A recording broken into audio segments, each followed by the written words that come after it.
He returned by heat and breath.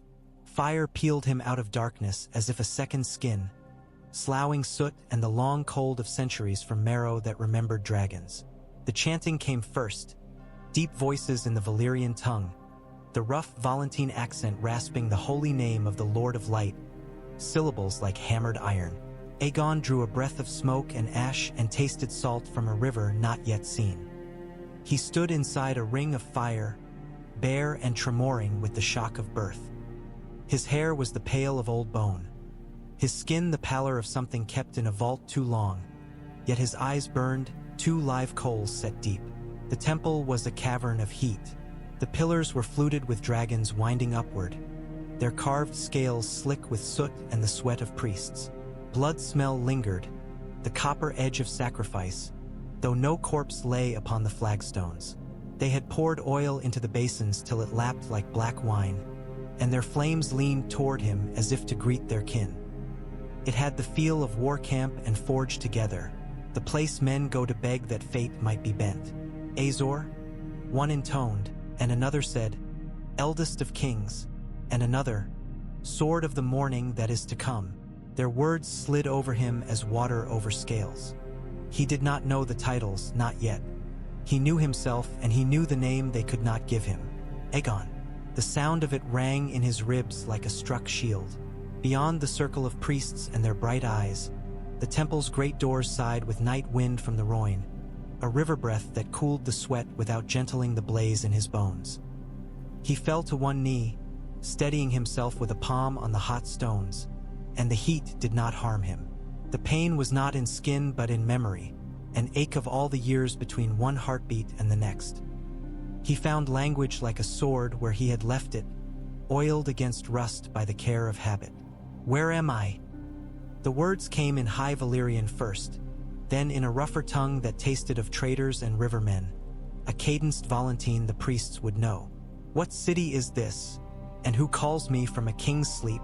A towering priest with ink-black curls glistening with sweat stepped forward. His eyes lit the red of wine held to a sunset. A chain of clinking copper discs crossed his bare chest, each disc etched with a sigil of flame. Volantis, he said, both languages at once, his tongue flexing to suit the older speech. Beneath the black walls, in the Lord's temple, I am Benero, high voice of Lawler in this city. We called, and Flame answered. The darkness gathers in the world. We have need of kings who know how to win against night. Aegon rose without effort and stood taller than some remembered. Memory shifts in the dark, but the line of his shoulders and the calm in his mouth were old truths. Lawler, he repeated, tasting the throat catch of the apostrophe as if it were a spark. I knew gods once who were stone and storm and salt. Yours is fire. Fire I know. He exhaled, watching his breath as if it might plume steam. It did not. Heat embraced him. He turned slowly. The temple showed him its wealth and hush.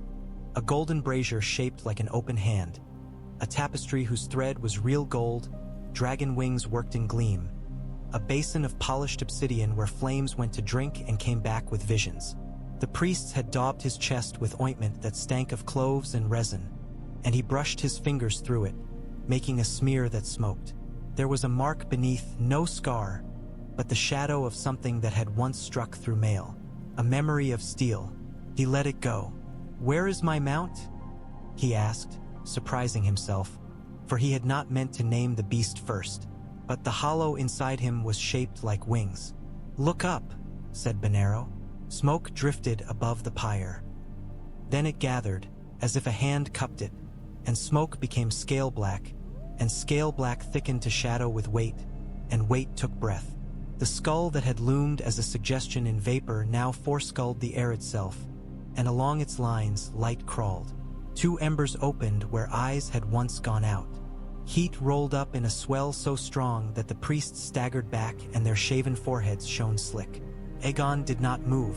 When the head lowered, the breath that fell upon him rasped like stone dragged over stone. It smelt of an old forge awakened and the first iron put into it. Balerion, he said, and all the names of boyhood and war and hunger reattached to their hooks inside him as if they had never fallen. The beast came down like a storm kneeling. Claws big as mallets clinked on the temple stone and left prints where the heat bit it. The wings, when they unfurled, walled the priests off from him, a veil of night that covered the altar and the braziers and the nearest pillars till only the circle of dragon and rider existed. Aegon reached. The scale was hot enough to haze the air, but heat was kin. He laid his palm to the ridge where neck and skull met, bone beneath scale, and felt the mountain-living heart there answer his touch. Pain and joy are cousins, nearer than men say. He knew both like brothers. His mouth opened, and the word that came was not a word but a sound from deeper. Something that might have been his first command to the dragon the first time he had stood small and foolish and blazed with the courage of youth. The sound went into Balerion's throat and came out as a roar. The temple's flames guttered, then leapt, then bent their heads as if in obeisance. Benero's eyes watched like a hunter's. He was measuring what the Lord of Light had sent him. "The old world has grown thin," he said softly, "the way men speak to a king when they have brought him an army and curse in one. Across the sea, the Iron Throne sits beneath a stag. In the far north, cold walks in shapes of men. The women of Pentos whisper that a dragon princess eats bitter fruit and dreams of salt. The shadows that hate the day fatten their bellies. We have prayed for a sword in the night. The fire gave you." Aegon did not answer soon. He let his hand rest on the scale, feeling the thought of the dragon move through bone and into him. It was like standing near the sea and letting the tide tug at the legs. Always pulling, never done. He had known kingship as duty and weapon both. He had known conquest as surgery on a body that could not be let to rot. He felt now that both would be asked of him again, and the weight of years did not make it lighter. The strangeness was how easy the breath slid, how youth lodged again in joints he had expected to creak. Fire had made him supple, and fire had sharpened the old keen that grief cannot blunt. "Bring me a cloak," he said at last, "and a sword if you keep such in temples. And names. I must know this age by its true names before I choose how to greet it." They clothed him in a heavy crimson that smelt faintly of saffron and smoke. A boy brought him a blade that had never seen war, its edge too perfect, its balance too proud, but it would serve to cut bread and heads till he found better steel. He swirled the cloak around his shoulders and stood with the sword over his palm, feeling the old stance slot back into the bones. The priests had begun to smile without moving their mouths. They wanted him to leave the temple and stand before the city as omen and answer. He could feel the pull of a crowd as one feels weather on the skin. "Later," he told them, a king again, his voice even, "I will see your city by its quiet first, and I will see the river, the Rhoyne." He remembered a river long destroyed, a city that had thought itself too great to die. He wished to smell this river and hear how it spoke to stones. They gave way. Balerion lowered his shoulder in the old, patient invitation. The muscles of his neck flowed like a hillside under wind. Aegon stepped into the stirrup the priests had no time to make. They had none. He climbed by rib and ridge as he had done when the world was new, and seat found seat, and his hand found the place at the base of the horn where he always kept it for the first breath. The dragon's lungs swelled, and there was a sound like a forge bellows drawn full and exceeding itself. The great doors shuddered, then boomed outward, and night dropped on them with its river-scented breath. The first flight of a king is always quiet. Even the roar is a kind of silence, a covering, a high place in the mind where talk cannot climb. Volantis ran below them as coals on a tray. Streets glowing, the long bridge a lit centipede over black water, the slave marks of tigers and elephants painted in lantern light along the brothels and counting houses. The black walls were like a ship run aground and built upon, too ancient for any man to own, and their stones drank the dragon's heat like a draught after thirst. He saw faces tilt upward, small and oval and bright with terror and hope, and he smelt the city's meat of fish and sweat and horse, war elephants sleeping under awnings, their dreams an old sway. Balerion's shadow flowed over the long bridge as if night itself had grown heavier. Aegon let the dragon go where he would for a while, and the beast took them out over the marsh and delta where the river became fingers touching the sea. The world shone like hammered bronze. He listened for the old message in the wind, the one that told a rider what storms were afoot. The wind told him this: the world had forgotten what it feared, and it would remember. When they banked and returned, the bells had begun. Volantis had many temples, and each had a sound, and now they were all loosed at once, clangor layered upon clangor. Aegon set Balerion onto the broad top of the black walls and sat there in stillness, letting the beast's heat wash against old stone. The priests below had lighted torches in the streets, and the Tiger faction's men raised spears that were more polished than strong. There came, from a terrace, the thump of a ballista's arm drawn back. Then the iron bolt sailed up with a childish anger. It struck Balerion's shoulder and skipped as a thrown stick might skip from a rock, leaving a bright streak where iron kissed scale and died. The bolt fell a long way and clattered and did no more harm than a candle on rain. "Invincible," breathed a woman's voice from the street, the word rising like steam. Balerion answered that small voice with a glow along his throat, banked and gentle, a warning to stone and not to flesh. Fire leaked from him as from a kiln not fully shut. The priests below made the sign they made, a circle traced in the air, and a wave of kneeling traveled down the street like wind in wheat. Aegon rested a long while. He had thought perhaps to sleep, but fire waked him from inside. He had been given back too much to waste any part of night. He would learn the names.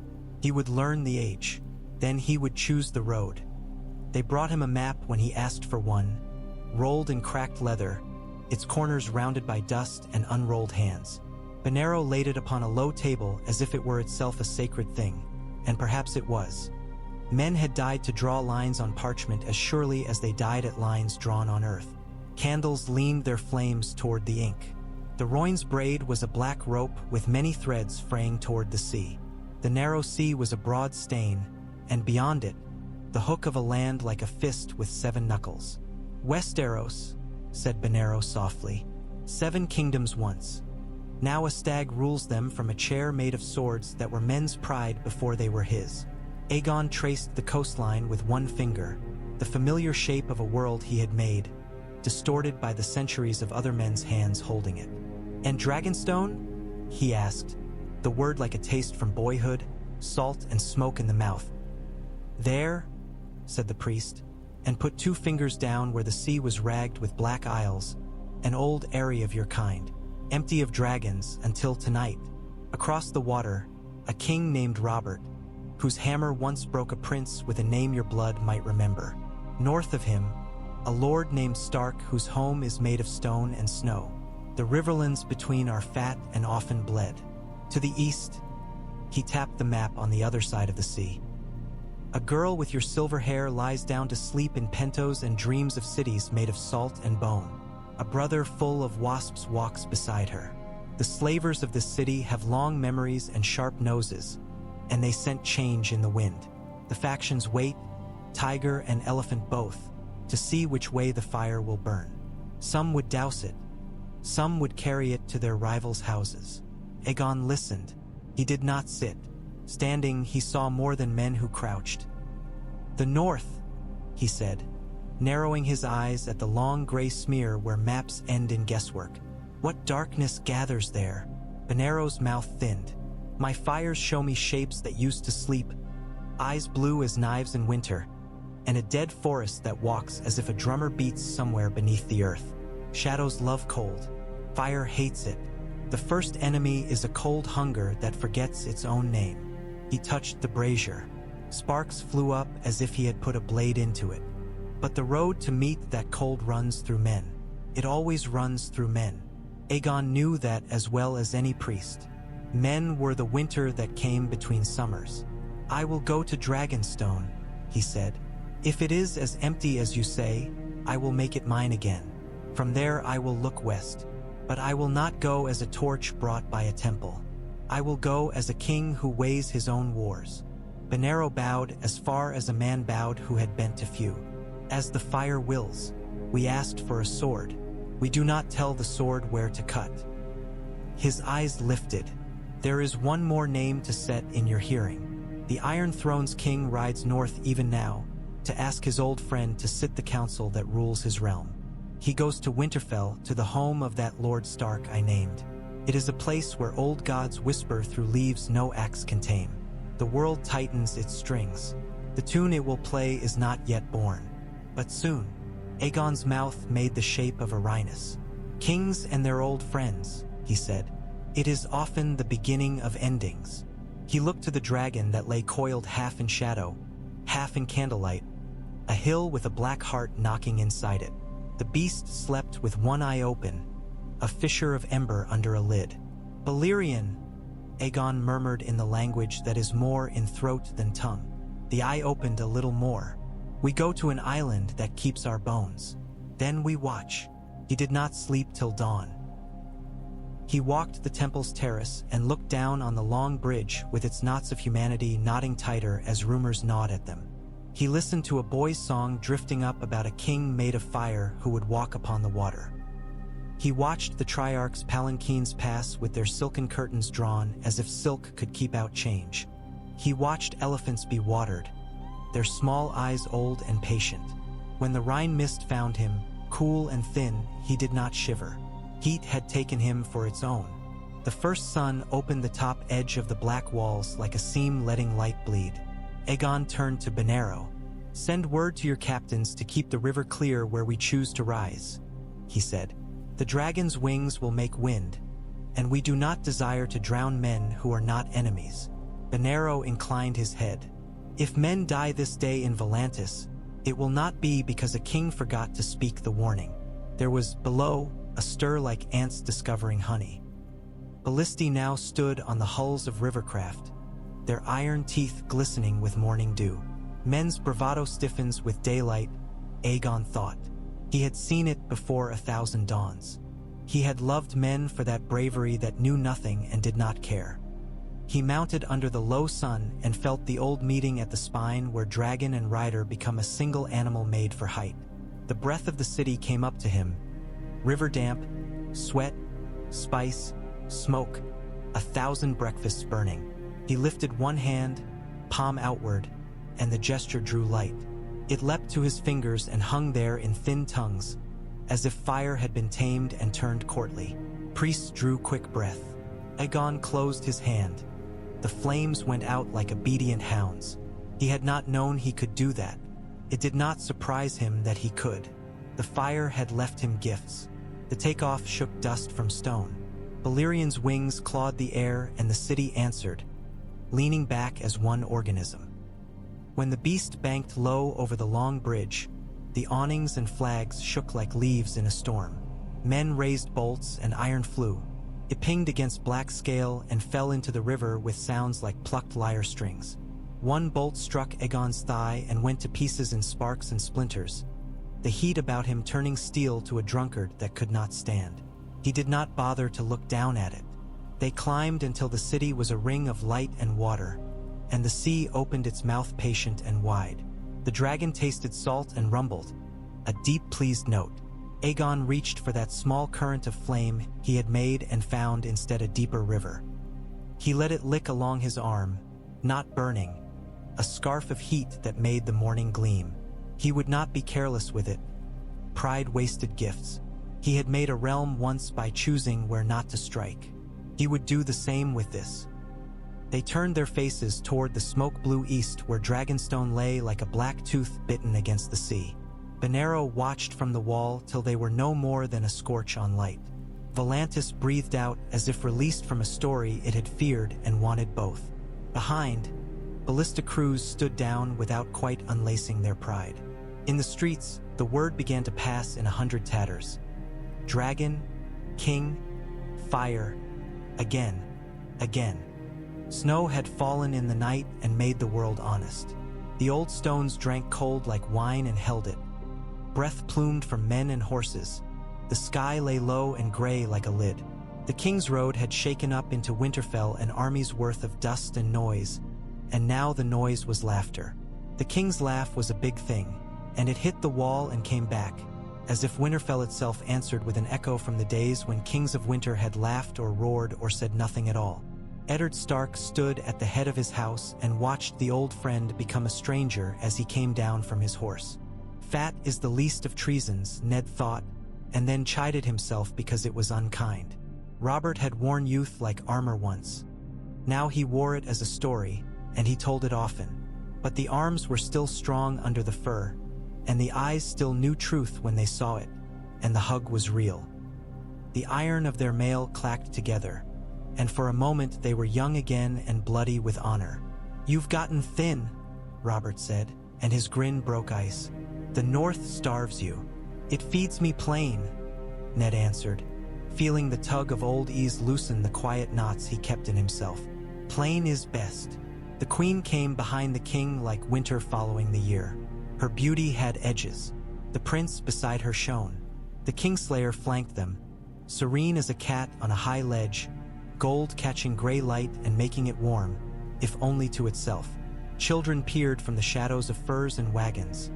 Bright hair, dark hair, all the small alliances of blood written in their faces. A dwarf rode a pony and looked at the castle with a scholar's contempt for ill-proportioned things and a drunkard's appreciation for any roof that kept out the world. Caitlin bowed with exactly as much grace as dignity demands when dignity is not a shield but a house. Sansa curtsied as if she had been born to do it, which she had. Arya fidgeted and thought of escape. Bran watched everything with wide eye that drank whole. Robb stood a little taller as a prince approached. Boys measure other boys like swords before they ever reach for hilts. Jon Snow held himself correctly and apart, the bastard's lesson learned. Yet the cold bit his cheeks the same and his eyes were not ashamed. There is a way in which a realm comes to Winterfell when a king enters it. Messengers ride the day before with their dust and their little flags. The kitchens turn beast into feast and steam drags from the courtyard grates. Old men remember, and old women count blankets. Maester Luwin went about with the calm of a man who has seen worse, though he had not seen worse often, and he read the raven's small black tidings even as trumpets cried their larger ones. The gods would kept its own counsel, green where the rest was white, and the heart tree watched through the sorcery of sap that remembers longer than men. After the embraces, after the formal words, the court spilled into the great hall and warmed it with human heat. The king drank, and his drinking made other men braver. The queen spoke little and made other women sharper. Ned stood where the fire lit half his face and left the other to the honest shade. He received and placed and asked and did not answer all the ways they asked. It was a piece of a sort, a noise piece better than war. Yet the North has a habit of putting its hand upon a man's shoulder when he thinks himself safest, and Ned felt that hand now light and sure. Winter was a word in his bones. When the king found him again, it was near dusk, the walls bleeding the day down into their pores. "Walk," Robert said, and it was not a request. "I have tired of the talk that pretends to be talk." He tilted his head toward the crypts, and Ned followed without a word. They took torches because men are men, and it is good to be able to see the dead when you speak to them, even if you do not speak aloud. Below, the air had the rich silence of old earth. The kings of winter sat on their stone thrones with the wolves at their feet and their iron swords across their laps to keep the horrors in. Lyanna waited farther in, where sorrow lives in deeper rooms. Robert stood before her with the stubbornness of a man who will call a thing beautiful until the world agrees that it is so, and his torch made halos of shadow around her stone hair. "I came to bring you south," he said without turning, "to make you hand, to bring the smell of the sea into your cold halls and teach your children what sun is." "There is sun here," said Ned. "It comes late and leaves early, but it is clean." They talked as men talk who have shared blood and loss and the habit of command. The words were the old words with new clothes on: duty, friendship, need, trust. Between them moved other, smaller things that could not be said without making them weak. When Robert spoke of enemies and the way the realm birthed them like litters of pups, Ned heard the old fear behind the bravado. Kings fear barrels with false bottoms. Lords fear hunger that looks like fealty. He listened until listening had yielded all it could and then spoke softly. "I will come," he said, and the words cost him his sleep and his quiet and his wife's ease. "I will help you carry your burden." Robert's breath went out in a gust that was almost a boy's cheer strangled to a man's grunt. He clapped Ned's shoulder as if it were a banner he meant to carry into a melee. "Good," he said. And for a moment the weight slid off him, and the king was only a big man with a big laugh. "I need you, old friend." Then he put the torch back to the wall and looked into stone eyes that could not answer him. "And I will need honest swords. South is full of silk that cuts." He did not say the queen's brother's name. When they climbed again, the night had hardened. The sky was clearer, and stars showed like scattered salt. The yard still smelt of horses and onions and men. Arya had found some boys' game and made it serious. Sansa had found some ladies' duty and made it perfect. Bran had found a place he could climb to see better than anyone else could. Jon found Ghost where the beast had chosen to wait. The white wolf's eyes twin coals in the snow, and Jon's hand, when it went to the fur, came away warm. The bastard looked up, and for a moment he felt something tug far across black water, as if two threads had remembered they had once been part of one rope. He shook himself and laughed at the fancy. Yet in the gods with leaves there was a whisper that sounded like a long name spoken far away. The ravens came late, fat with travel, and Luwin went to the rookery with a lantern that he did not let the wind have. He opened the first letter and made his careful sounds. News is a tide, and maesters learn the taste of it. He tasted spice and heat and the tang of a river that is not the trident. When he read the word dragon, he smiled at his own mind for walking old roads it loved and stopped itself. When he read it again, he touched the letter to make sure his finger was not drunk. In the morning he would show Lord Eddard words that were wild as snow in summer. In the night, the ravens quarreled among themselves about nothing that men could hear. The flames in the obsidian basin did not crackle the way wood does. They made a softer sound, like breath drawn through cloth, and their light had weight. Aegon looked into them and did not fall. Men fall into flames if they hate themselves or love themselves too much. He did not do either. He only watched as a stag crowned in iron stumbled through snowdrifts made of men, and a wolf whose face was a man's kept his counsel under a white sky, and a throne of swords cut the backs of those who sat upon it no matter how they shifted. The images swam as if seen from underwater. He knew better than to trust all of them. The fire likes truth too much to show only one at a time. Moqorro spoke in a purr that smelt of smoke and pepper. He was younger than Bonero but older than many men ever get. A patience in him like a river that chooses stone by stone which bed it will take. "The signs thicken," he said. "Our order spoke once of a silver queen who would be fire reborn. Your coming is a correction the flames sometimes make when men have read them poorly. Or it is a new promise. Or it is both." He glanced sideways as if at a joke only gods would find funny. Prophecy is a hall with many doors. Men go in one and think there is no other. Aegon's hand cupped the small tame flame, and when he lifted it, it was a bird that sat upon his palm, its feathers tongues flickering, its beak a point too bright to look at long. He let it vanish and felt no wound. "You would make me into a sermon to be shouted from bridges," he said without rancor. "You would set my name as a hook in the mouths of men and draw them to your God's shore. I do not mind being used by truth. I do not want to be used by men who call their wanting truth. Tell me what you want the city to become when you shout my name." Bonero did not flinch.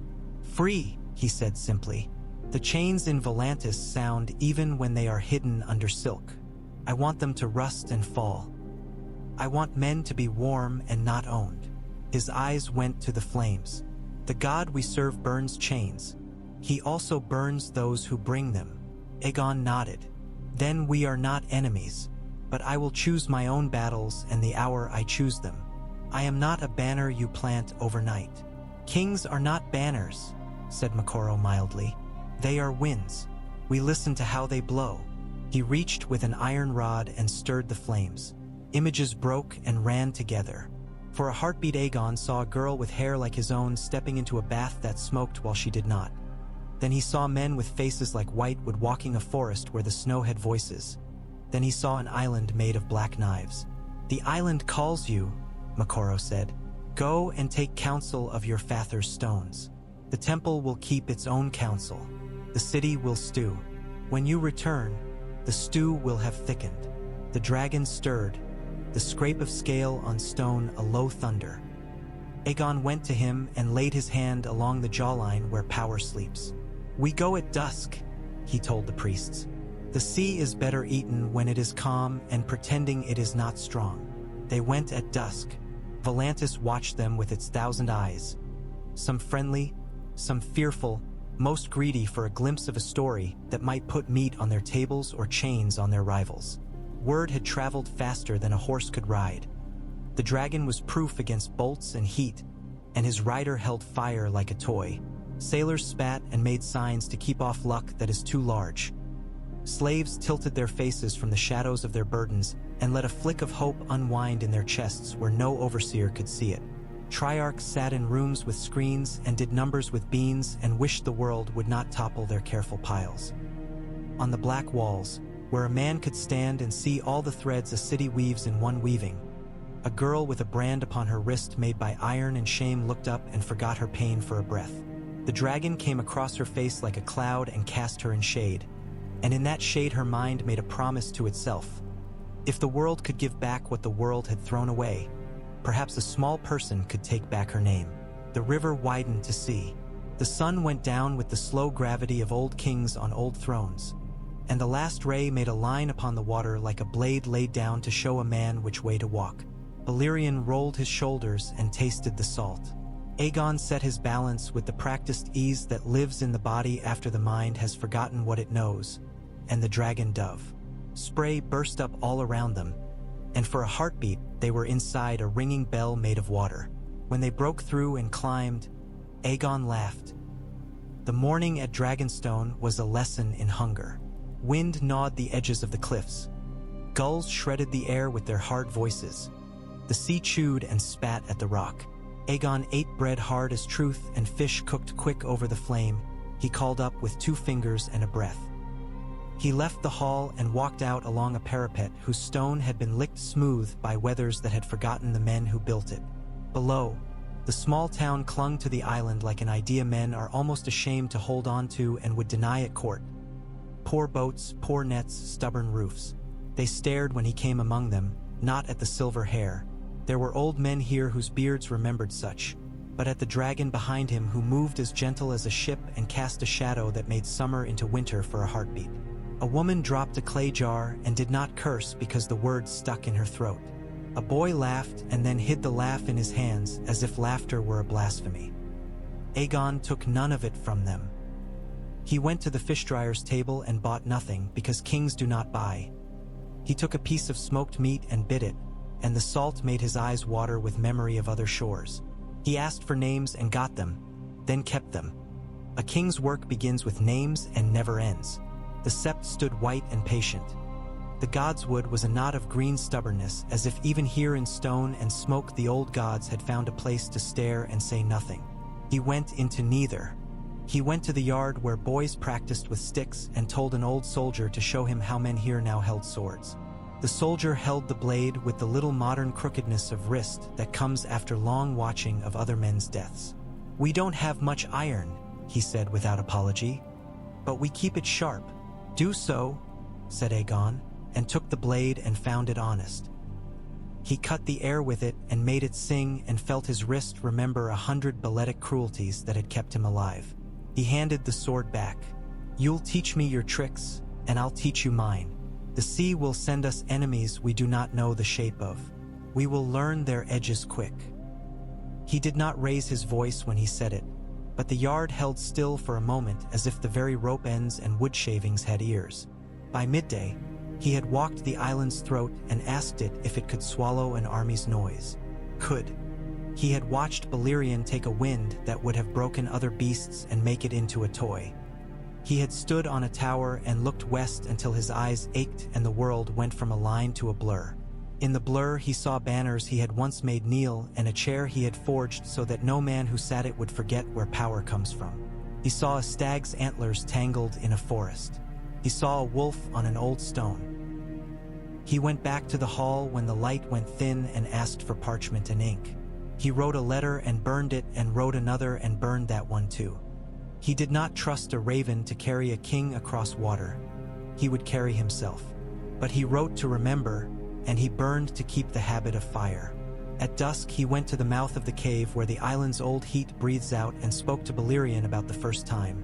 And the dragon made a sound that was either a scent or merely the cough of a forge that refuses to go out.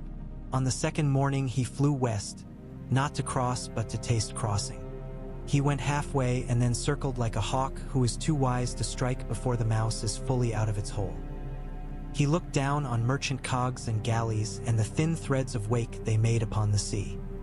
He saw a Braavosi ship with a painted girl at the prow.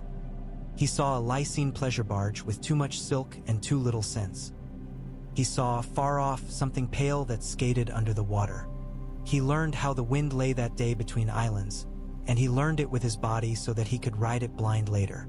When he returned, a fisher with a scar along his jaw brought him a piece of black stone in both hands, holding it as if it might bite. "Found it in a net," the man said, head low but eyes steady. The stone was smooth and warm in Aegon's palm, though it had been in sea cold. Obsidian, the dragon's glass that the island has in its bones. The man shifted. "My father said the old kings kept knives of this and gave them to men who had done something the world could not make right." Aegon put his hand on the man's shoulder and felt the courage there. The dry, ordinary courage that brings boats home in weather the sea laughs to watch. "You will keep this stone," he said. "Make a knife of it if you wish.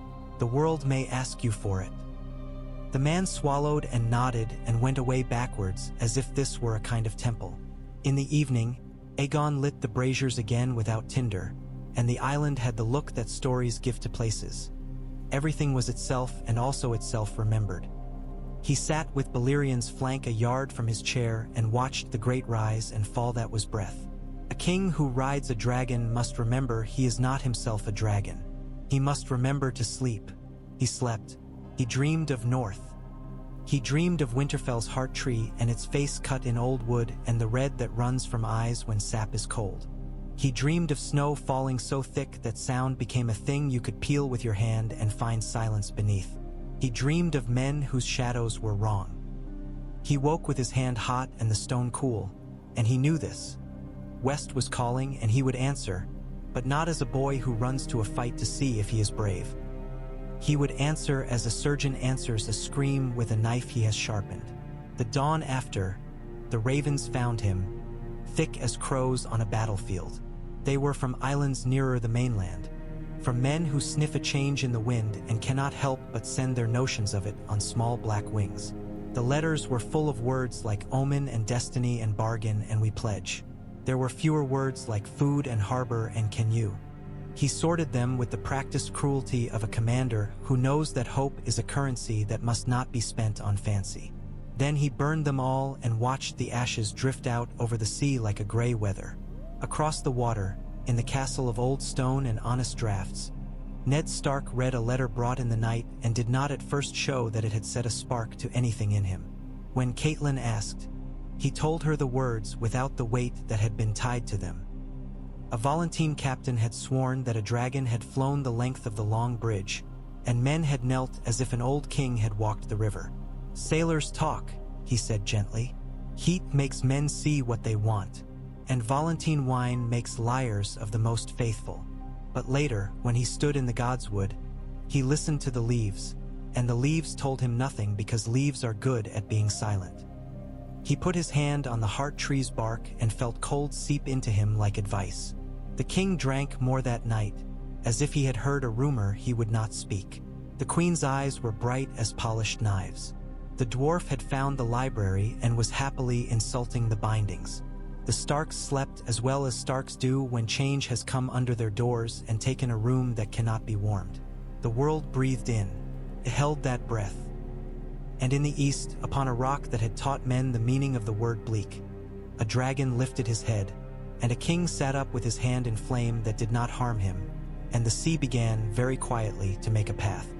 The fire bent inward like a great lung drawing breath. Aegon stood with his hand out, palms stretched over the brazier, and the flames obeyed his will as if he had always owned them. The red priests had daubed their brows with ash and blood, their voices low as they repeated the invocations that stitched death back into life. Smoke gathered thick, coiling in shapes, until the heat resolved into a man. At first, he was only a blur of light, as though dawn itself were rising from ash. But then Plate took shape, white as bleached bone, and at his hip gleamed a sword pale as starfire. Arthur Dane, the sword of the morning, last true knight of the Kingsguard. His eyes opened, violet like twilight, heavy with sadness that no resurrection could erase. He looked at his hands, then at the sword dawn, and then lifted his gaze to Aegon. "My king." His voice was low, certain, shaped by loyalty stronger than death. Aegon studied him. "You have been gone long, Arthur. Do you remember the last breath you drew?" Dane inclined his head, memory shadowing his noble face. "At the Tower of Joy, with steel and blood, I fell guarding the last hope of our house." He paused, eyes narrowing with pain not of the body. "And that hope was Ned Stark's mercy. I know not if I should be grateful or grieved." Aegon walked forward, crimson cloak trailing across the stones. "The line that we built has fallen. Dragons died. The throne was stolen. Now the priests have called me from ash to flame, and you from your long sleep, to witness the world we left in ruin." Arthur lowered his gaze, shoulders heavy as though the weight of his order still pressed them. "I swore vows to House Targaryen. To you I bend my knee once more. Yet if what you say is true, then Westeros lies broken. Tell me, my king, what remains of our blood?" The priests shifted, murmuring, and Benero stepped forward. His eyes glowed with reflected flame. "3 remain. In the east, a girl with silver hair dreams of fire and freedom. Her brother bears only hunger and pride. And in the north, hidden under the name Stark, there walks a boy with the blood of dragons and wolves both. The fires name him Azor Ahai Reborn, the prince that was promised." Arthur's head jerked up. "A bastard of Stark?" Aegon's gaze was steady. "Jon Snow, the son of Rhaegar and Lyanna." For a long moment, silence cloaked the hall. Arthur's hand tightened on the hilt of dawn, his jaw clenched. Then Rhaegar's hope lived after all. He believed one of his seed was chosen. And here is the truth. The boy breathes, and the prophecy clings to him. He closed his eyes. "I died for that truth without knowing. My brothers died. My king died." He opened them again, and sorrow glimmered there. "And still the world we bled for rotted." Aegon placed a hand on Arthur's pauldron. "It rotted because no dragon fire remained to cleanse it. That changes now." He turned to the priests. "You said fire had one more gift to give." Benero and Makoro stepped forward, carrying a chest bound in bronze, its surface etched with runes. Together they placed it before Aegon. When the clasps broke, a glow like buried suns spilled forth. Inside lay 4 eggs, scaled in colors that shimmered between night and day. Crimson like embers, pale silver, green shot with gold, and deep blue streaked with veins of white fire. The hall breathed as one. Even Balerion shifted, a growl rumbling in his vast chest. The eggs began to twitch, heat radiating outward until the stones steamed. The priests fell to their knees. "The Lord of Light gives them to you. They will answer only your blood." Aegon knelt and laid his palm upon the crimson shell. The egg shuddered, cracks running across it like molten veins. A hiss filled the air. Then a burst of fire erupted, harmless to him though it scorched the stones. Out of it crawled a hatchling, black and red, its eyes molten gold. It shrieked, wings flaring wide. One by one, the other eggs split. Silver-white scales shone like moonlit snow. Green and gold flashed like sunlight on summer leaves. Blue and white glowed like storm-lit seas. For new dragons screamed their birth cries to the vaulted roof. Balerion roared in answer, a sound so vast it shook Dragonstone's very foundations. Arthur Dane stepped back, awe across his face. "The world will tremble." Aegon lifted one hatchling in his arms, its heat merging with his own. His voice was quiet, but it carried to every corner of the hall. "The Targaryen line will not end in ash. We are fire made flesh. We will rise again." The red priests prostrated themselves. "All hail the dragon reborn, the flame that shall scour the cold." Arthur's eyes lingered on Aegon. then moved to the hatchlings and finally to the shadow of Balerion.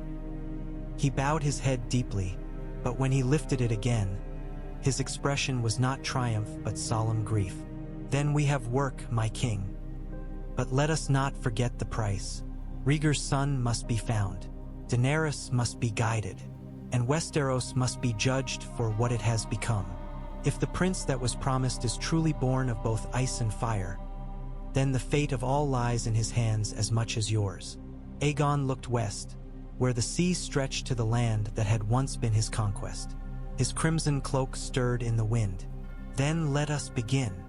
The city smelled of incense and ash, of fish and sweat, of chains oiled to silence their rattle.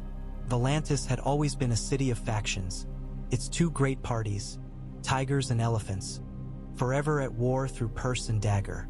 Yet now, above that endless feud, something new had taken root. Awe. The dragon's shadow lay across the long bridge, across the slave markets, across the tiger-masked guards of the Triarchs. When Balerion roared, the roar carried all the way to the river's mouth and came back in echo. In the temple, the priests murmured, "The Lord of Light has chosen his champion.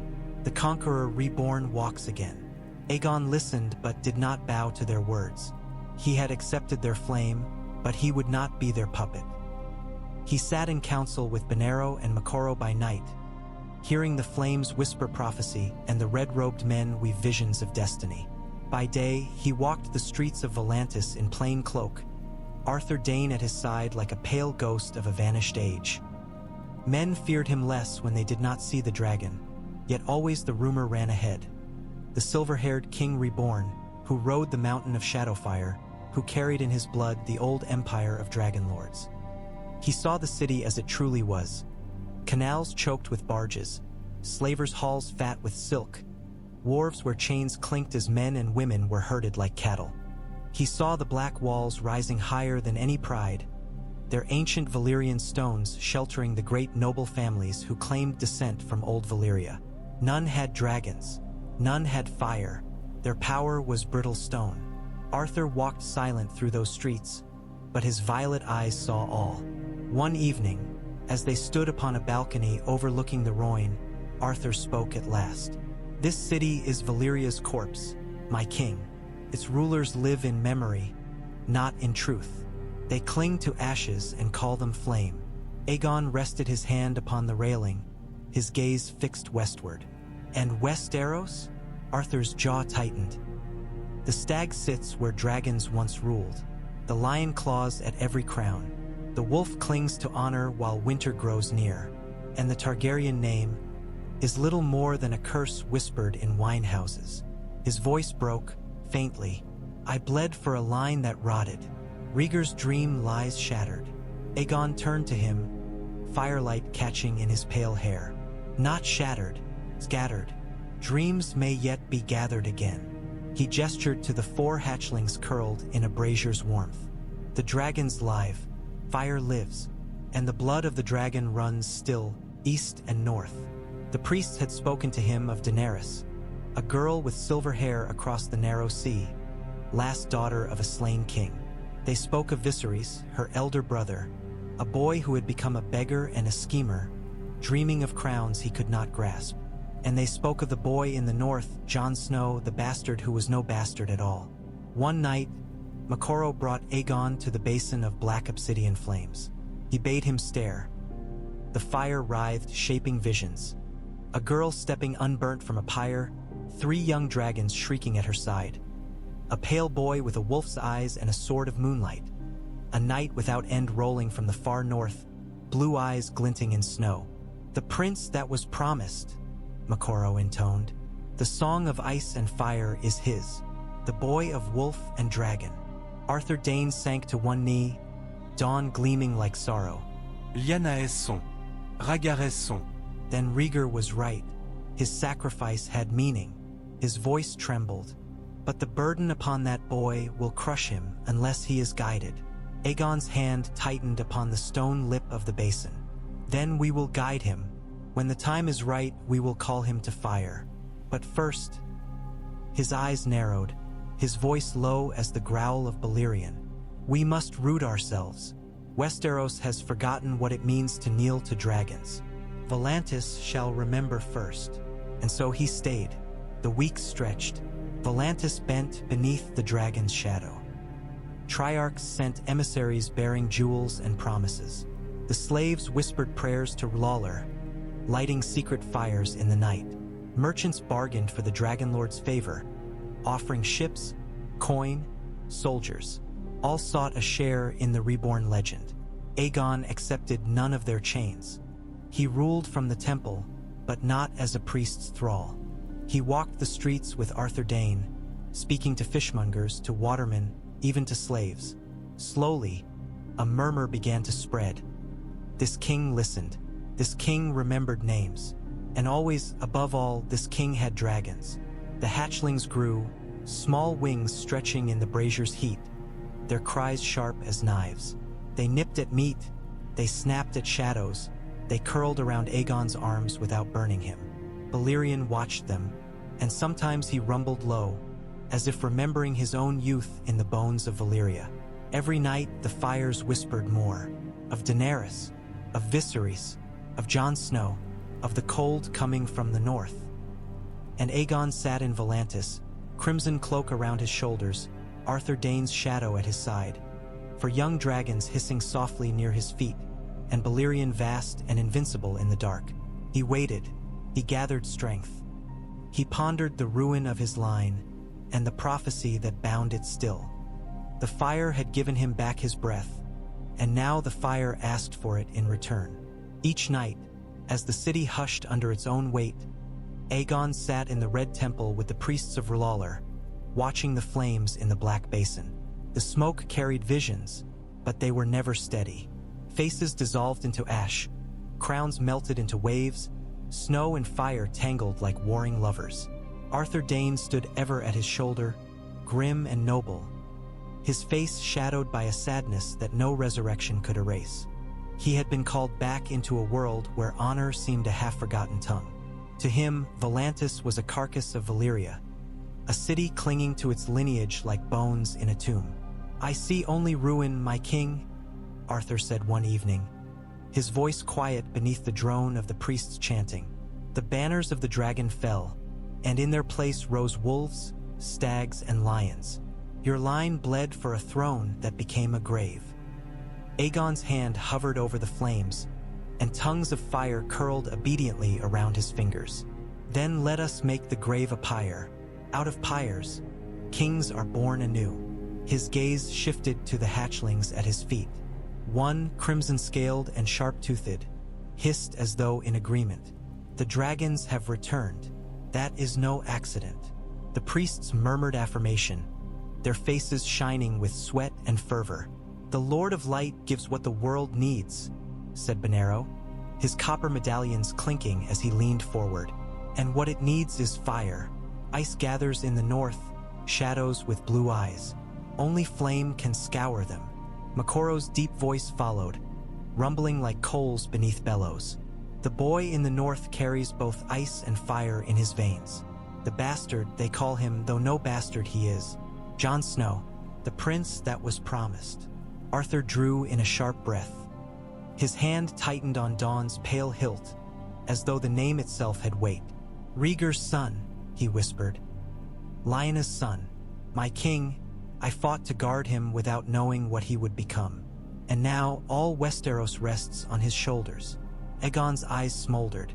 Then we will see to it that his shoulders do not break. He turned back to the flames. The girl, Daenerys, she has her own path.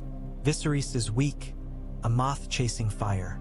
But the boy, if prophecy clings to him, he must be tempered, not shattered. Arthur bowed his head, violet eyes shining with old grief. Then guide him as Rhaegar would have, and may the gods forgive what was broken. That very night, the Red Priests brought forth a chest bound in iron and etched with runes. They laid it before Aegon, their chants trembling the air.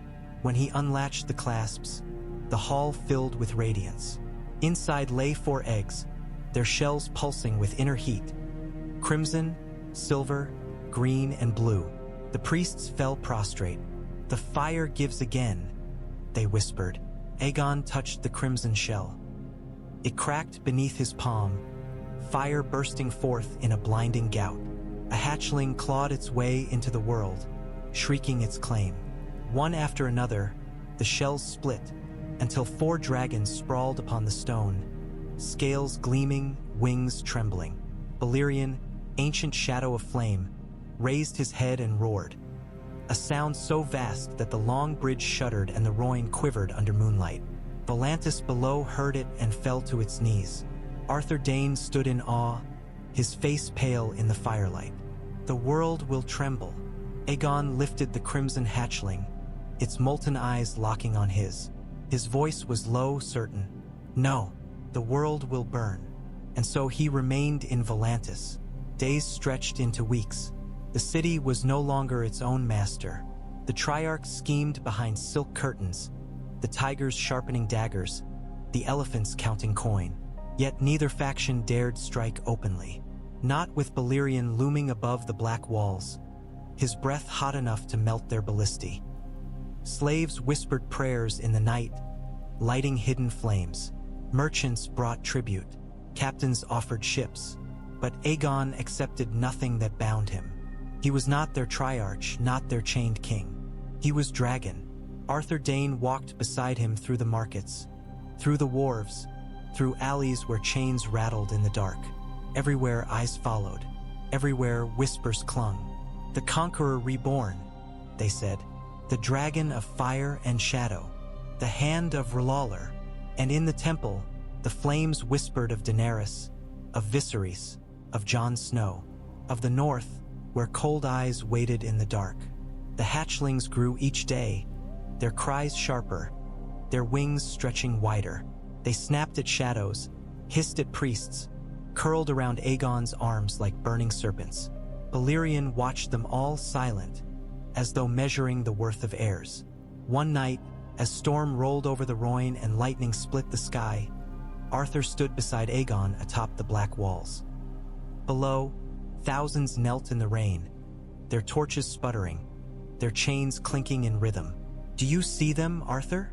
Aegon's voice cut through the storm. "This is what dragons mean. Not gold, not banners. Fire, obedience, fear." Arthur's eyes were sorrowful. "And hope.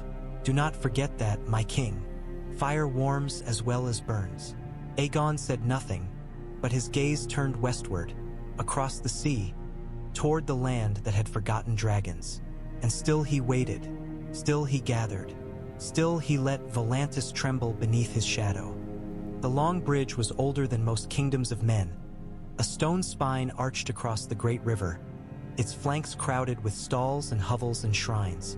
Firelight guttered in bowls along the parapets, and between them the people pressed, thick as reeds, murmuring, bowing, whispering. Aegon walked its length at midnight, when the Royne breathed mist and the world seemed made of steam and shadow. Ser Arthur walked a step behind him, pale as moonlight in his white plate, dawn strapped across his back. The sword's milk-glass shimmer drew more eyes than gold might have, for few in Volantis had ever seen a blade so pure. Behind them trailed half a dozen red priests, their torches like stars fallen low. Over all loomed the dragon. Balerion crouched upon the black walls, vast wings folded like hills, his eye a furnace ember that watched the bridge and made men tremble. Aegon stopped halfway across and looked down upon the water. The Royne seethed with eddies and soft lamplight reflections, its surface broken by low boats whose oarsmen kept their heads bowed. He leaned his hand upon the stone, fingers drumming lightly. "Once," he said softly, "a city rose beside this river that thought itself eternal. The Royner believed the Royne would keep them forever, yet I burned them for their defiance. I thought their lesson eternal." He straightened, his eyes narrowing. "And now here stands Volantis, drunk on its own lineage, chaining its own children, worshipping memories." Arthur's voice was quiet, but strong. "Do you mean to burn it, my king?" Aegon looked out across the bridge where thousands knelt, torches guttering. He thought of the 4 hatchlings sleeping warm in the temple brazier, their little cries sharp as knives. He thought of Balerion's roar shaking the city to its bones. Not yet, he said. Fire is no tool for petty cleansing. When I burn, it will be for the world entire. The word spread like smoke in the following days. The king reborn had walked the long bridge. He had looked down upon the river. He had not burned.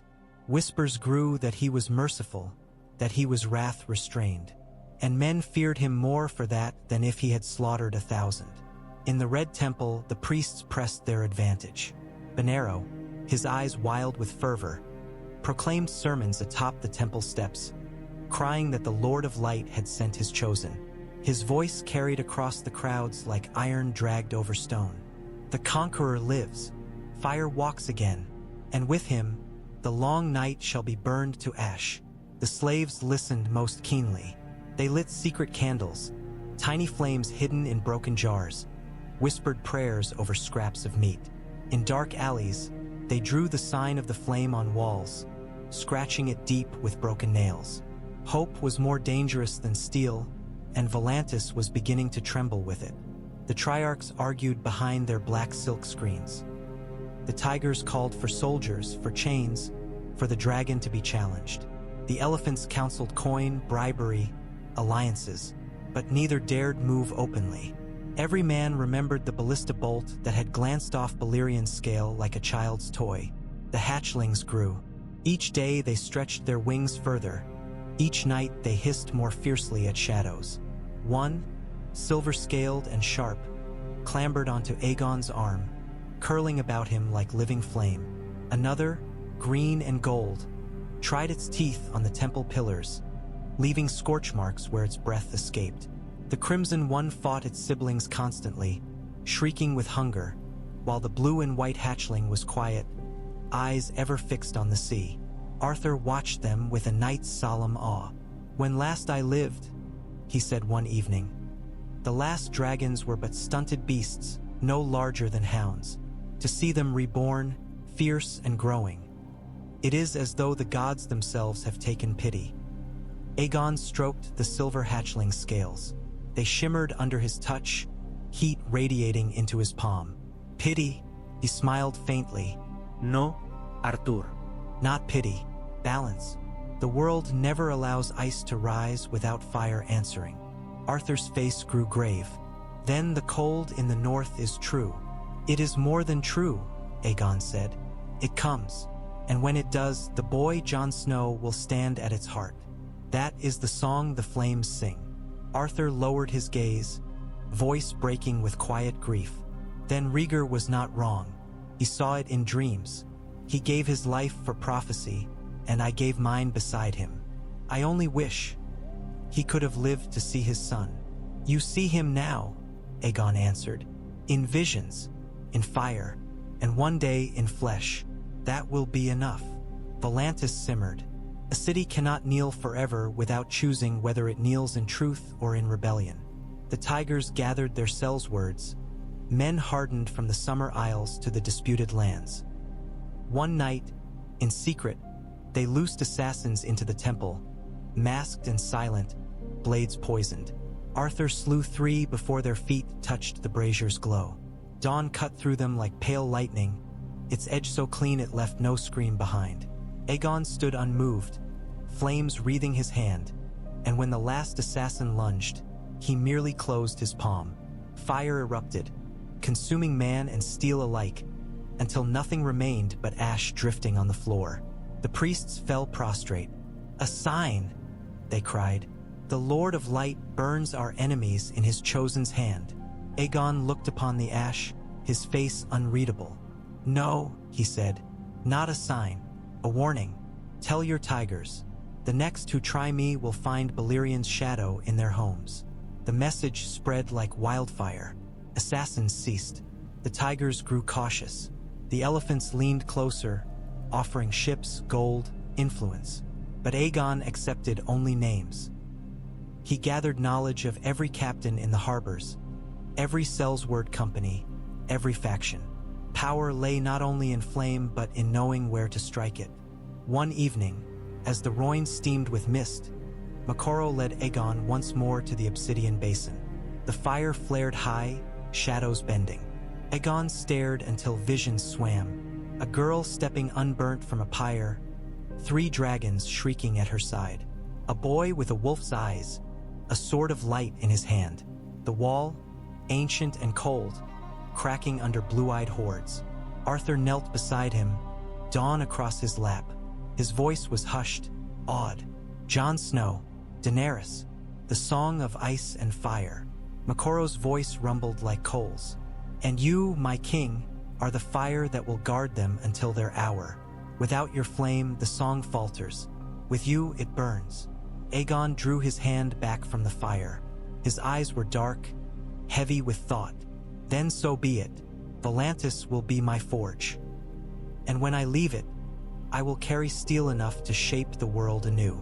Outside, Balerion roared, and the city shook. The city could not contain itself. Volantis had always been a hydra of factions, its heads forever biting one another, but now it writhed beneath a new weight: fire. The sight of Balerion's shadow across the long bridge had lit sparks in every quarter. To the slaves, it was hope. To the tigers, threat. To the elephants, opportunity. The Red Temple swelled with worship. Crowds gathered every dawn, pressing against its steps until the square seemed like a sea of bowed backs. Benero thundered sermons from the terrace, his voice booming like hammers on anvils. The Conqueror walks again. The Lord of Light has given him to us. Bow your heads, for his fire will scour the darkness that comes from the north. In taverns, whispers ran faster than wine. The Dragon Lord eats no food but flame. The silver-haired king cannot be killed by steel. He commands fire with his hand as other men command dogs. His night is death returned. His hatchlings grow each day and will soon darken the skies. Aegon heard it all and said nothing. Rumor was a weapon sharper than any sword, and he let it cut for him. Arthur Dayne, though, walked the city with wary eyes. He saw the tigers drilling sellswords in hidden courtyards, saw ships mustering with war gear hidden beneath casks of fish. He brought word to his king. "The tigers prepare for war," he said one evening, laying dawn across his knees. The pale blade shimmered like caught moonlight. "They cannot stomach your presence here. To them you are not omen but rival." Aegon sat before the brazier, the crimson hatchling perched upon his arm. It nipped at his sleeve, its tiny teeth sparking against the mail beneath. He stroked its scaled head until it stilled, then looked to Arthur with eyes that burned faintly in the gloom. "They will strike," Aegon said calmly. "That is the way of frightened men. But when they strike, we will not merely answer. We will teach Volantis what it means to defy Dragonfire." Arthur's gaze softened, though sorrow still weighed his words. "So many will die. Better they die now," Aegon replied. "Then when the true war comes from the north, the world must learn to kneel before fire, or it will be devoured by ice." Arthur bowed his head, silent. His vows bound him to his king, even when his heart ached at the cost. The young dragons grew bolder. One evening, as the Royne shimmered with moonlight, the green and gold hatchling leapt from the temple balcony. Its wings, still stunted, caught the air for a heartbeat, long enough to glide in clumsy arcs above the torchlit square. The crowd gasped, then screamed, then fell to its knees. Priests cried out in ecstasy. The age of fire returns. Balerion, roused by the commotion, spread his wings atop the black walls. The night swallowed half the city beneath his shadow, and when he roared, the torches below guttered as though in terror. That roar carried into the council chambers of the Triarchs. There, the elephants urged restraint, urging bribes and bargains. Better a dragon lord as ally than as foe. Let us offer him ships, gold, tribute. But the tigers snarled, demanding blood. "This is not a god, only a man. Slay him, slay his beasts, and Volantis shall rule itself again." So steel was sharpened in hidden armories. Assassins sharpened knives, sellswords tightened straps, captains prepared ballistae on the river. Volantis braced for its test. Came at night. A band of tiger soldiers, clad in blackened mail, stormed the Red Temple. They came with grapnels and axes with torches to burn. But fire cannot kill fire. Aegon stood before the altar, his cloak crimson in the brazier's glow. The 4 hatchlings coiled about him like serpents of living flame. Arthur Dayne stepped forth with dawn bared, the white blade blazing brighter than the torches. The first soldiers rushed. Arthur moved like a spirit, his blade cutting arcs so clean the air itself seemed to sing. Men fell before him in silence, their blood steaming on the stones. Behind him, Aegon lifted his hand. Fire leapt from his palm, engulfing another wave, turning steel and flesh alike to ash. The hatchlings shrieked, their infant flames sputtering, but even their tiny breaths scorched men's flesh. Panic spread. The tiger soldiers faltered. Then Balerion came. He dropped from the black walls like night itself falling. His wings cracked the air, his bulk shaking the temple stones. The sight of him broke the soldiers. Some fled screaming into the streets. Others fell to their knees, begging mercy. But Balerion gave none. His breath rolled over them, a tide of black fire that turned men to shadows painted upon walls. When the flames died, silence remained. Only Arthur's measured breathing and the faint crackle of cooling stone filled the hall. Aegon lowered his hand.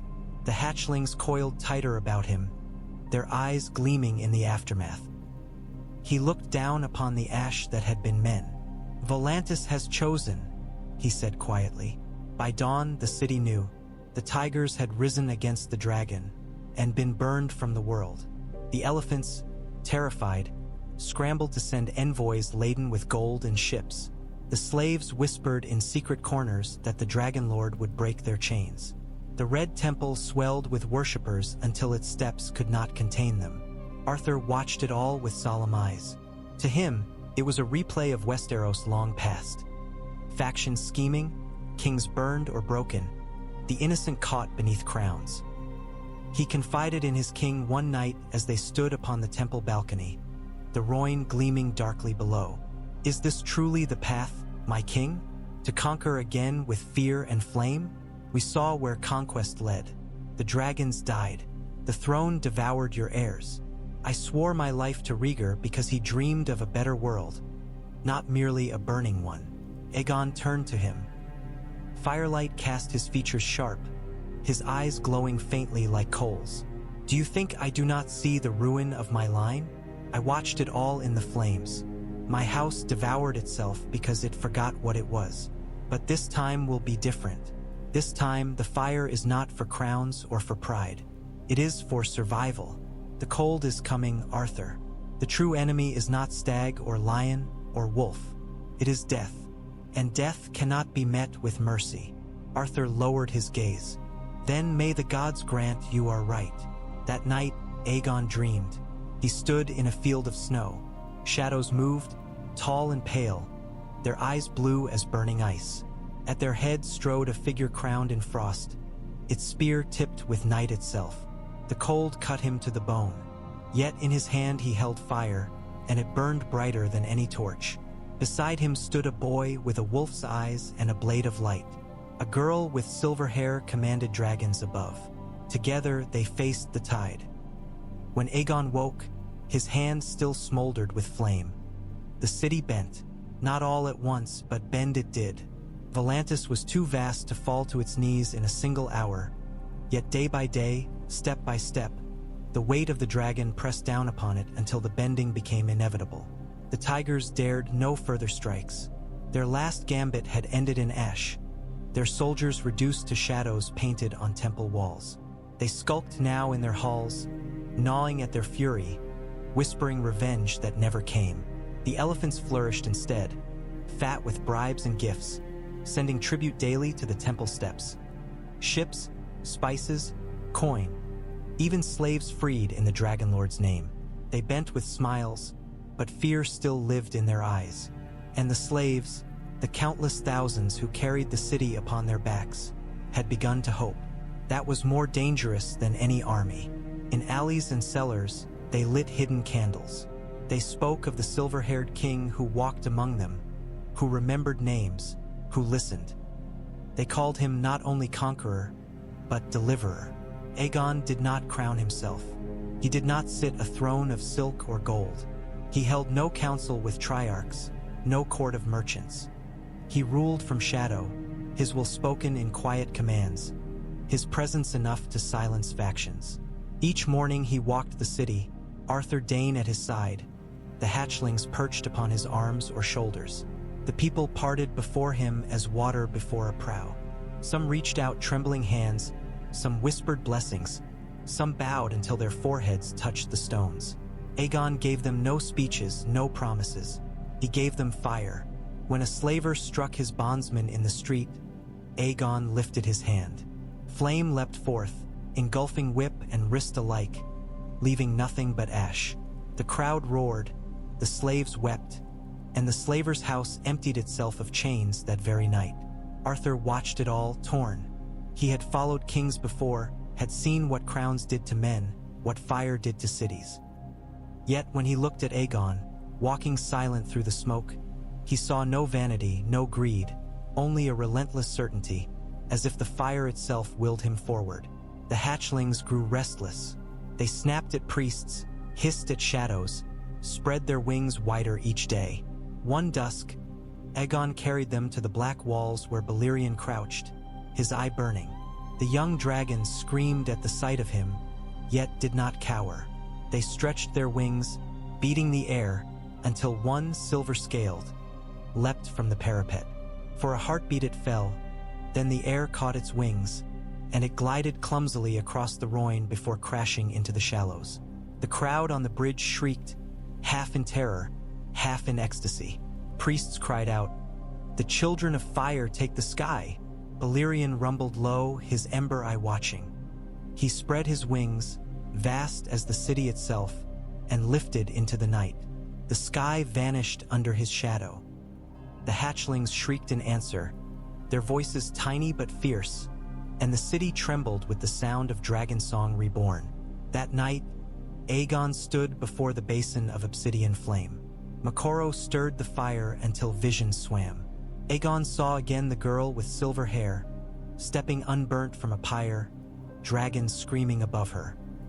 He saw Viserys, hollow-eyed, his hands clutching crowns that melted to smoke. He saw Jon Snow, his wolf's eyes solemn, standing before a wall of ice taller than mountains. Behind that wall, blue-eyed shadows stirred. Arthur knelt beside him, his head bowed. "The boy is the key," he whispered. "The prince that was promised, Rhaegar's son." "And Daenerys?" Aegon asked softly. "She too is flame," Conqueror rumbled. "But her path is not yours. She will come when her hour is struck.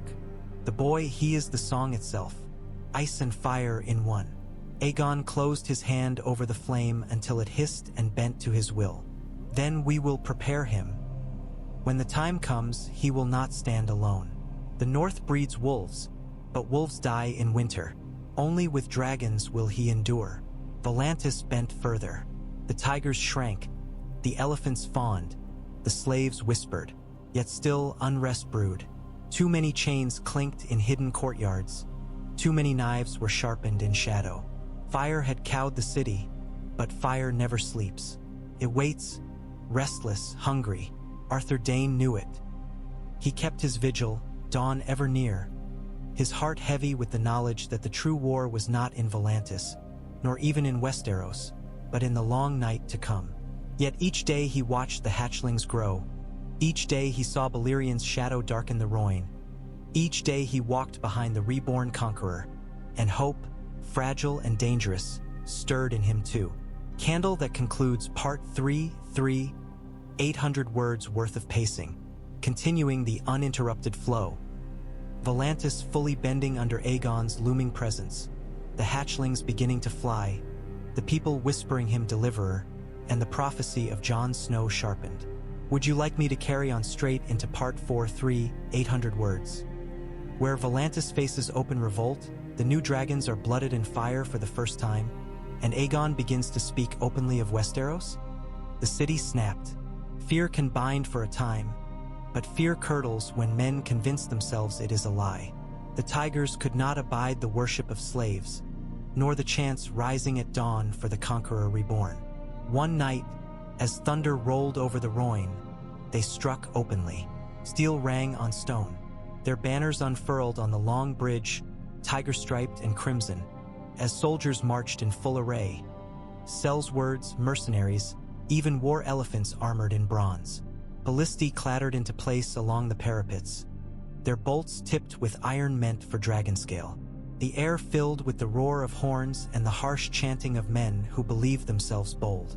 In the Red Temple, Benero raged, his sermons turned to curses. Infidels, blind beasts, they rise against the Lord's flame. Burn them, O Lawler! His priests fanned the fires high, their chants echoing like drums. Aegon did not shout.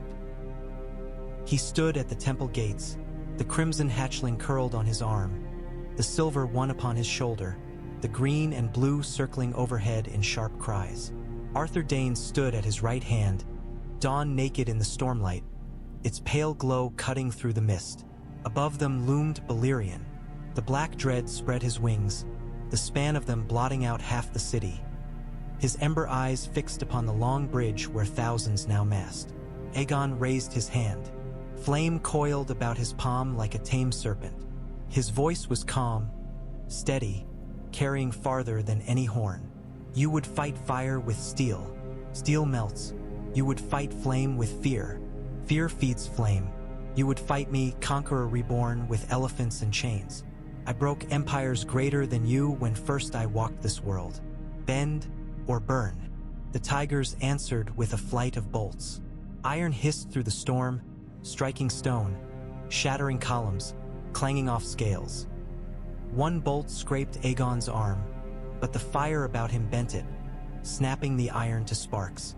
Another struck Balerion's shoulder and shattered as though it had kissed a mountain. The dragon roared. Flame swept the bridge. Men screamed, their voices swallowed by the roar of dragonfire.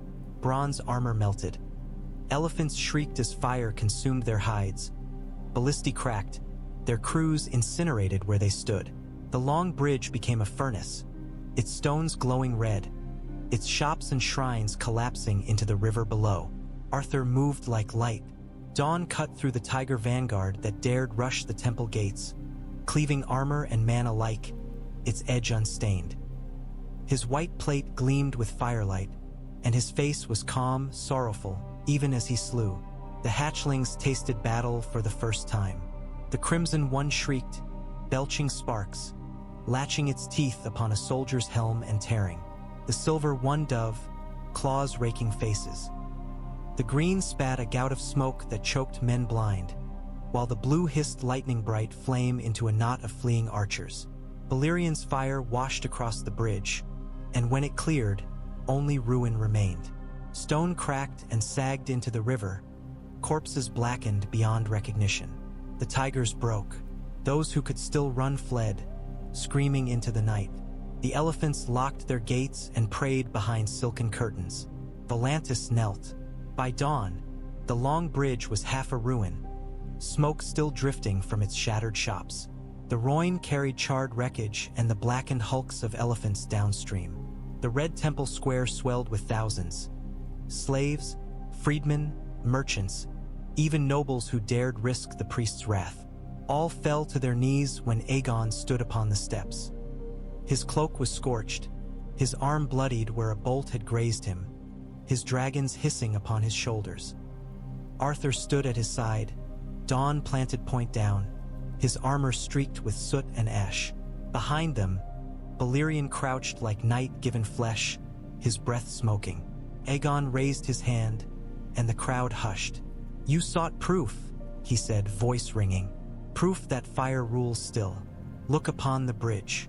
Look upon the ashes. Fire does not bend. It does not forgive, but it can protect." His eyes swept the kneeling multitude. "Bend your knees not to priests, not to factions, but to fire, and the fire will guard you." The cry rose like thunder. Fire! Fire! Fire! The Red Temple took it for worship. The slaves took it for deliverance. The elephants whispered that it meant their survival. Only Arthur Dayne, watching his king lit in flame, wondered what it meant for the boy in the north, the prince that was promised. That night, Aegon dreamed again.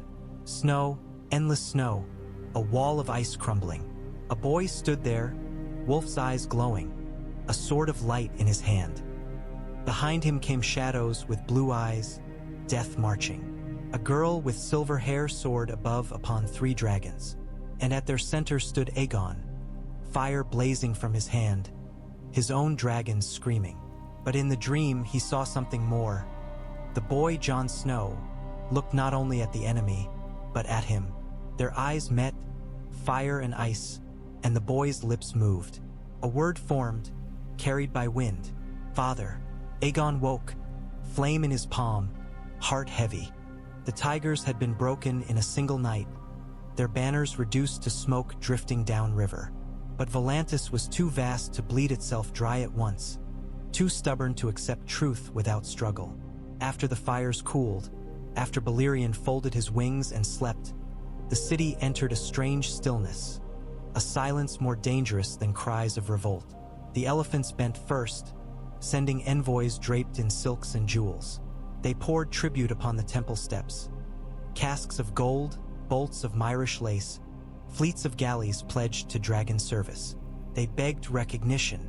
Aegon listened, took their lists of names, and dismissed them without smile or promise. The tigers cowered. Those who lived scuttled behind the black walls, their pride shriveled. Yet hatred simmers deeper than fear, and Arthur Dayne warned that broken foes were never truly safe. They wait for your shadow to lift, he said, standing one dawn with the Royne mist at his back. If ever you leave, they will strike again, redoubling their cruelties. Then they shall never see my shadow lift, Aegon replied, voice quiet. When I leave, Volantis will not rise again. It will kneel forever, or it will burn. The city adapted. Slaves whispered his name at night, lighting secret fires on sills and docks, carving the sign of flame into doorframes. Some masters grew terrified, forbidding fire even for cooking, forcing meals to be eaten cold. Others, desperate, freed bondsmen to appease the tide. The streets themselves seemed to bend. Beggars raised coins stamped with dragon wings. Merchants renamed taverns after Balerion. Children ran in games pretending to ride invisible beasts.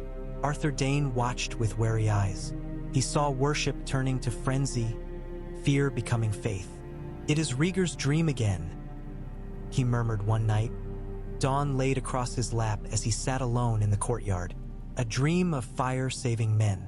But dreams burn men as quick as flesh. When Aegon entered, the knight bowed low. My king, he said, I have followed you back into life. I have seen miracles no man should see. But I beg you, remember mercy. The fire is yours to wield, but it will consume without pause if you forget restraint. Aegon looked at him, long and silent. At his feet, the crimson hatchling hissed, its molten eyes flashing. I remember, he said at last, but mercy is ice. Cools, it numbs. Too much of it, and the flame dies. I will not let the world freeze. The hatchlings grew wilder. They hunted rats in the temple halls, snapping them up in tiny jets of flame. They wrestled, shrieking, their claws gouging stone. Priests feared to touch them now. Even Arthur kept his distance, though his knight's courage never faltered. Only Aegon could quiet them, his hands steady on their scaled heads, his voice murmuring words in Valyrian that soothed like heat. One evening, he brought them to the ruined Long Bridge. The stones still smoked from Balerion's wrath, the air reeking of char and salt. Before thousands of kneeling eyes, he raised his arms. The hatchlings spread their wings. First the silver, then the green, then the blue, then the crimson. One by one they leapt, catching the wind, circling clumsily above the Royne. The roar that rose from the crowd shook the city. Slaves wept openly. Merchants knelt in fear. Even the triarchs, peering from their hidden balconies, trembled. For dragons above, and a fifth brooding vast upon the black walls, an empire reborn in flame. That night, the priests gathered in council. Benero's eyes burned with fanatic light. The city is his. All the world shall be his. The long night comes, and only he can stop it. Makoro's deep voice rumbled. No. He is fire, but fire is not the song. The boy in the north is the cord that binds ice to flame. Jon Snow, the prince that was promised. Aegon sat silent, watching the fire curl in the basin. The visions showed him the same faces. Daenerys, walking through fire. Jon, wolf's eyes solemn before a wall of ice. He clenched his hand until the flames bent, wreathing him without harm. "They will come in their hour," he said at last. "Until then, I will forge what they must inherit. The world will not face winter unarmed." Arthur Dayne bowed his head. "Then let us sharpen the sword."